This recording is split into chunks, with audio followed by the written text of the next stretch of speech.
So I've spent the last 24 hours or so listening to various, I don't know, doomers, maybe a couple of crash bros.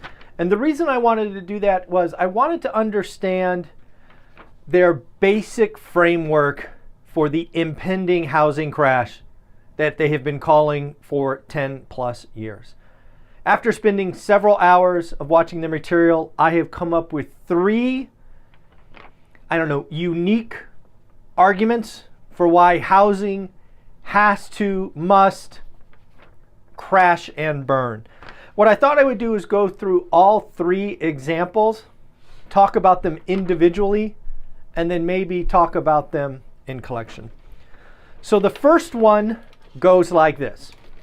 The economy is going to suffer. Unemployment is going to spike. When unemployment spikes, homeowners will be forced to sell. They'll either be forced to sell because of foreclosure. They will be forced to sell to raise cash to pay for their lifestyle. Or they're just going to have to sell for job transfers, all of those things. So that's argument number one. Argument number two is another version of the silver tsunami. The silver tsunami is being put out again by, I believe, Meredith Whitney. This is actually a repeat of Crash Bros. I believe it was 2008 or 9. No, excuse me. No, it was, 2014. I think it was 2014 was the silver tsunami. They're trying that again.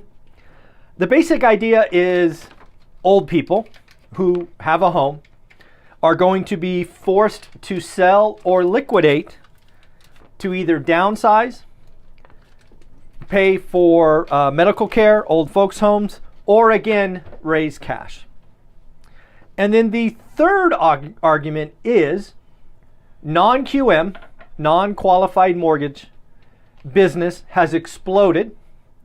There is fraud in the system, and it is the non-QM borrower who is going to give up on their mortgage and forced to sell again to get out of a bad deal.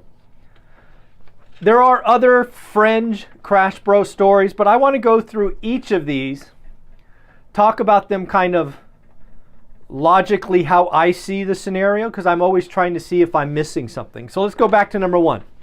The economy weakens, unemployment spikes, we have forced sellers for whatever reasons. Okay, well, let's have that argument. What happens if the economy weakens? And if it weakens significantly enough to cause unemployment to spike?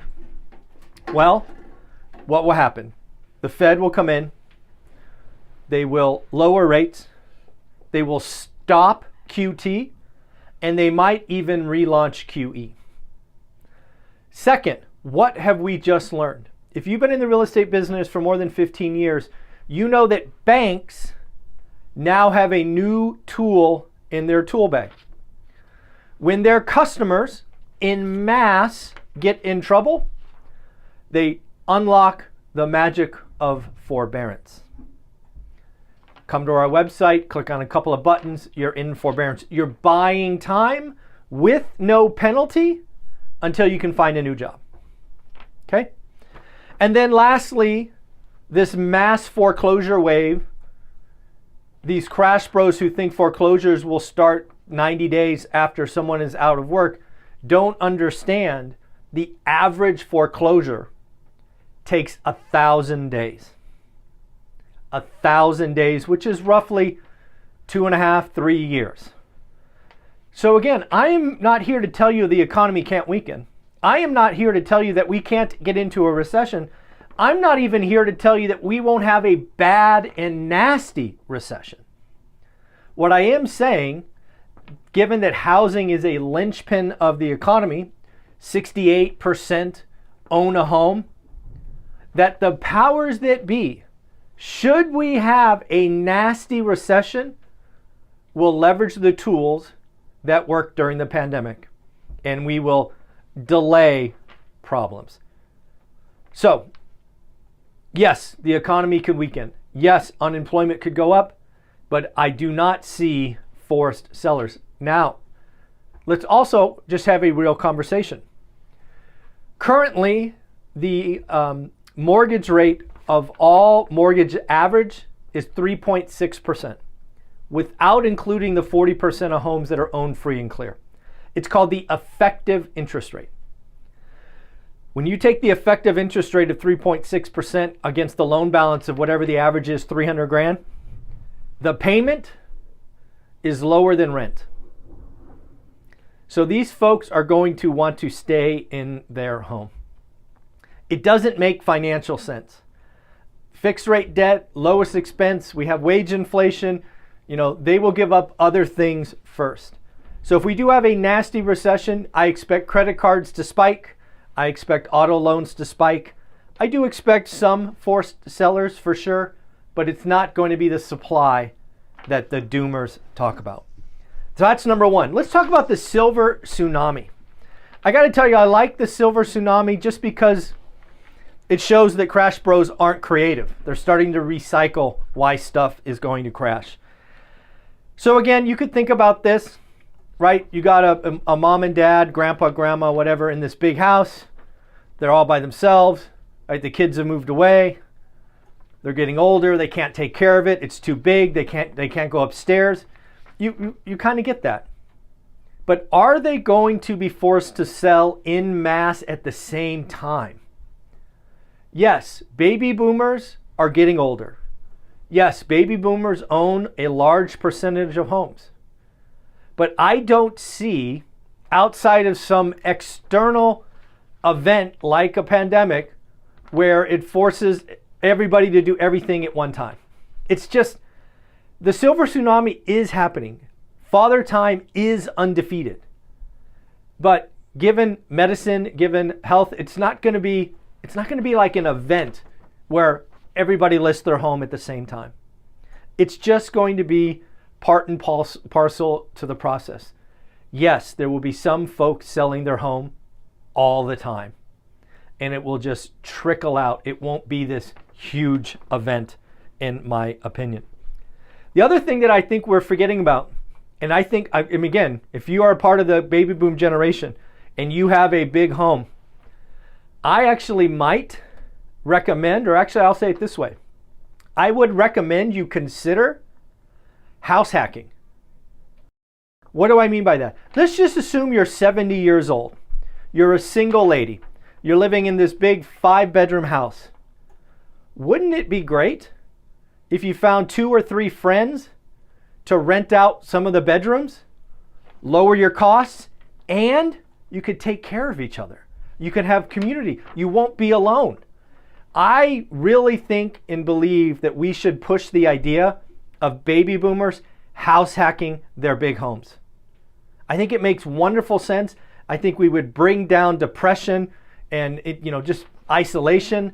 So hopefully that is something to consider. And then lastly, let's talk about non-QM, right? The mortgage crisis that we had last time started with subprime, then went to Alt-A, then went to prime borrowers, but it was subprime that was the spark. Will non-QM be the spark? Well, again, as someone who was buying before, during, and after the last crisis and has non-QM loans, let me tell you reality. Last time, the average mortgage was 98.5%, right? We had some loans that were 103%. Why is that important? There was no equity. No equity. Non-QM mortgages, I don't know how I want to say this, the most loose was 25% down. Many non-QM loans are 30 or 35% down. Why is that important? People have equity. They're not going to walk away when they have equity. So again, this mass wave of people walking away from their home because they have no equity and the payment changed, it's not coming. Do we have some fraud in the system? Of course. There are plenty of people who bought Airbnb short-term rentals and frankly lied on their application. Of course I'm going to live here. They had no intention. But is that fraud big enough to cause a huge wave that will then take down other things? I don't think so.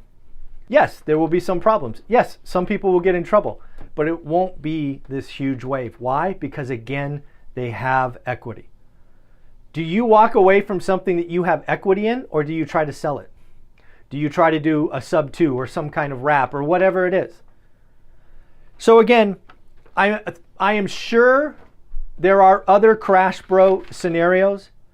They all essentially talk about waves of supply coming and demand pulling back.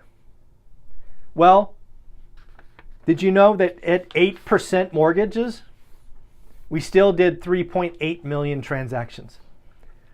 We still have plenty of cash buyers, first-time home buyers. It still happens. We are going to be at this low level of transactions for years to come.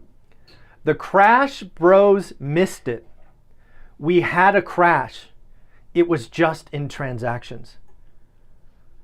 They don't have your best interest in mind. They only want you to watch their stuff to get you in this doom loop that pays them. I am not telling you to buy a home. I'm imploring you to do the work. I know with certainty there are great deals to be had. Olivia and I have been doing this for 22 years, and we always find great deals. It takes work. It's never easy, but it is possible.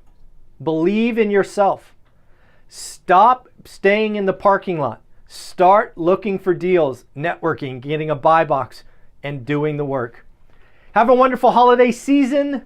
This is a city in Germany. I actually have no idea which one it is, but that is the view out our balcony. All right, take care. Bye.